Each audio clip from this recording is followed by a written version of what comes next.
In year 2013, Young Adult Fertility and Sexuality Study, which the University of the Philippines Population Institute and the Demographic Research Development Foundation revealed that 1 in every 3 youth aged 15 to 24 has engaged in such activity.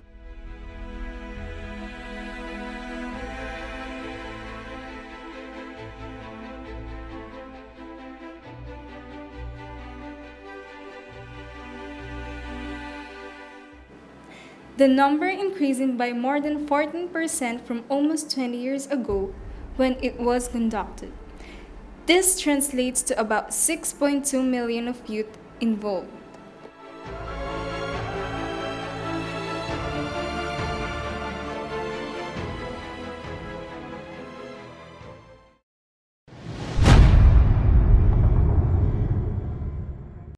Is it okay to have premarital sex? First, premarital sex is a sexual activity practiced by people who are unmarried. Then historically, it is considered a moral issue or it is not morally acceptable. Then it is also considered a sin by a number of religions. Now, I am against with premarital sex, especially for those young people who are engaging in such activity, because more often than not, these young people doesn't know what they are doing, and they also doesn't know what will be the consequences or consequence of their action. Then aside from that, I see more disadvantages than advantages in premarital sex. And it's like risks are high, but the rewards are low. Ano yung dahilan mo kung bakit mo nagawa yun? Siguro, madaming dahilan. Pero yung pinaka-main is yung pagiging rebel child ko. Kasi sobrang hinipitan ako ng parents ko. Dumating na sa point na lahat, ginawa ko na. Pero until the time na pati yung dapat hindi ko isuko, sinuko ko. Tsaka lahat kasi ata ng klase ng pain na ramdaman ko na. Yung iwanan ka ng taong mahal mo, mawalan ka ng kuya. Kaya siguro, yun na yung pinaka-main reason kung bakit ko siya nagawa. Okay, basically, there is no behavior with no reason. So definitely, there are factors that leads to sexual behavior or yun nga, yung premarital sex. So to name a few, peer pressure. Okay? So for example, yung mga guys o yung mga lalaki, they are pressured to prove their manhood.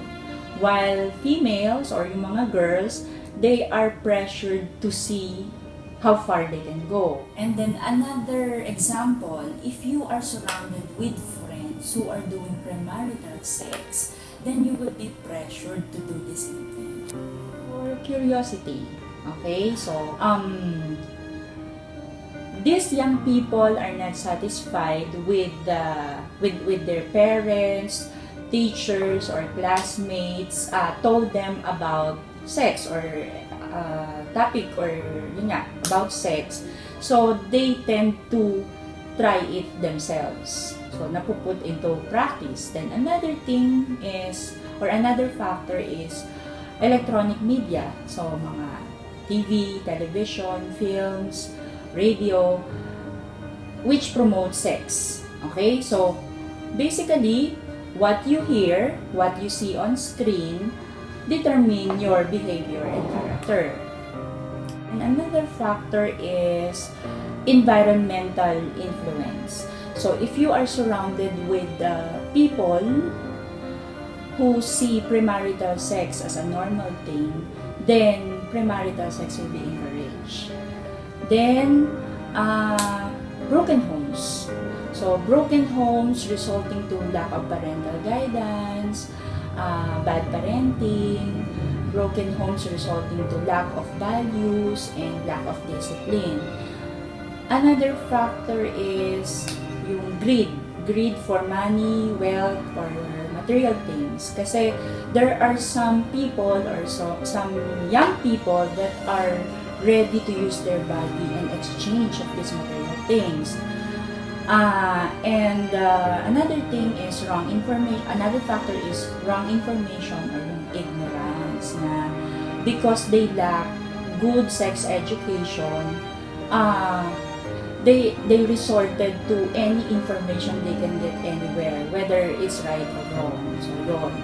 Then lastly siguro yun ding idleness and loneliness. So diba, if you have nothing to be busy about, diba we have the saying in English, if you are idle, you may cuddle the devil. Kasi nga, wala kang pinagkakaabalahan. And yun, loneliness. Some young people claim that the reason why they parang resort to premarital sex is because of loneliness. So I guess those are some of the factors that leads to sexual behavior or premarital sex. Anong naramdaman mo pagkatapos nangyari?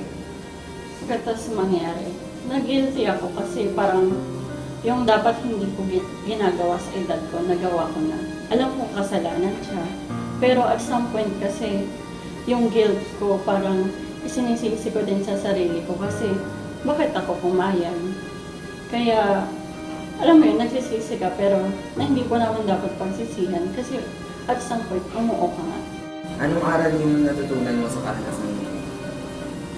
Ang aral, siguro pagka, oo, may kanya-kanya tayong problema, pero hindi sagot ang pagiging rebel child sa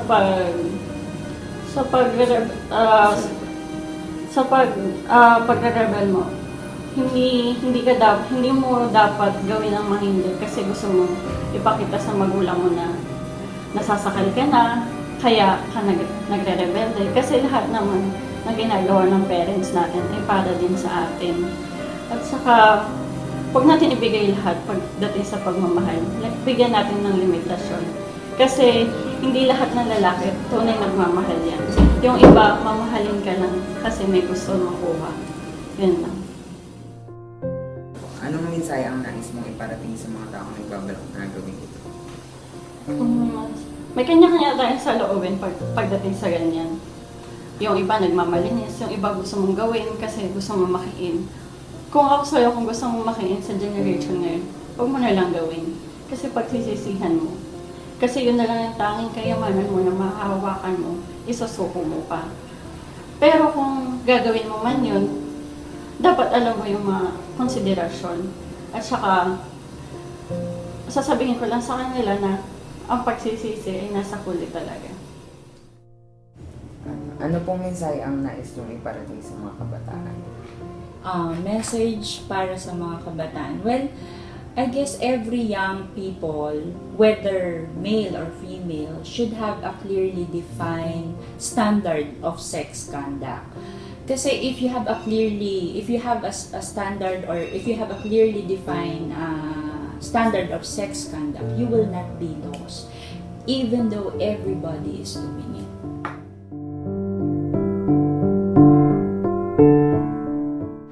Generally speaking, the human sex drive is so strong that people seem incapable of controlling themselves. But sex is not for pleasure. Sex is sacred. Sex is for marriage, and sex is for procreation.